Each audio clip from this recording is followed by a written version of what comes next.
Railway new కాలనీలో షిరిడి సాయి ధ్యాన మందిరంలో దత్తాత్రేయ జయంతి సందర్భంగా బాబాకు ప్రత్యేక పూజలు చేశారు. భక్తుల స్వహస్తాలతో విశేష అభిషేకాలు, అన్నాభిషేకాలు జరిపారు. మండపము పూజ ఘనంగా నిర్వహించారు. అన్నాభిషేకంలో వినియోగించిన అన్నాన్ని ప్రసాదంగా అందజేశారు.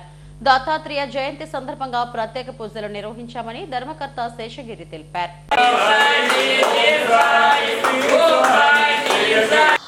గత 30 సంవత్సరాల నుంచి 30 సంవత్సరాలు మొన్నే దసరాకు అత్యంత వైభవంగా ఉత్సవాలు నిర్వహించడం జరిగింది. 14 సంవత్సరాల నుంచి ఈ మందిరంలో సాయిబాబా అన్నప్రసాదం నిర్వహించడం జరుగుతుంది.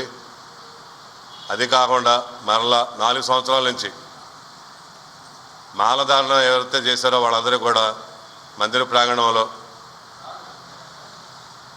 అన్నప్రసాదాన్ని భిక్ష రూపంలో స్వాములందరికీ అర్థం చేయడం జరుగుతుంది. పోయిన నెల 4వ తారీఖు నుంచి నవంబర్ 4వ తారీఖు నుంచి నిర్వహించబడి జరుగుతుంది. వాళ్ళకి కరెక్ట్గా 41 రోజు అయింది స్వాములకి భోజనాలు మొదలుపెట్టి. ఈ కార్యక్రమం ఇలాగ మళ్ళీ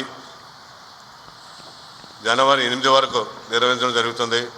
ఇదే కాకుండా మరలా ఆకలిగా ఉన్నవారికి అందుబాటులో ఉంచాలని చెప్పేసి మార్గశిర కార్తికేయ శర్మ ఈ దత్త జయంతి సందర్భంగా స్వామివారి యొక్క అనసూయ దత్తులుగా దేవదత్తుడిగా అలా అనేక అవతారాలలో జన్మించిన దత్తస్వరూపుడు. ఈ యొక్క మార్గశిర మాసంలో వచ్చిన పౌర్ణమి నాన్న ఆయన గురించి చెప్పాలని చాలా పెద్ద స్టోరీ దత్తాత్రేయ స్వామి. దాన్ని క్లుప్తంగా చెప్పాలంటే ఈ మార్గశిర మాసంలో వచ్చే పౌర్ణమి సందర్భంగా స్వామివారి యొక్క ఉత్సవాలు కార్యక్రమాలు విధిగా చేయడం జరుగుతుంది.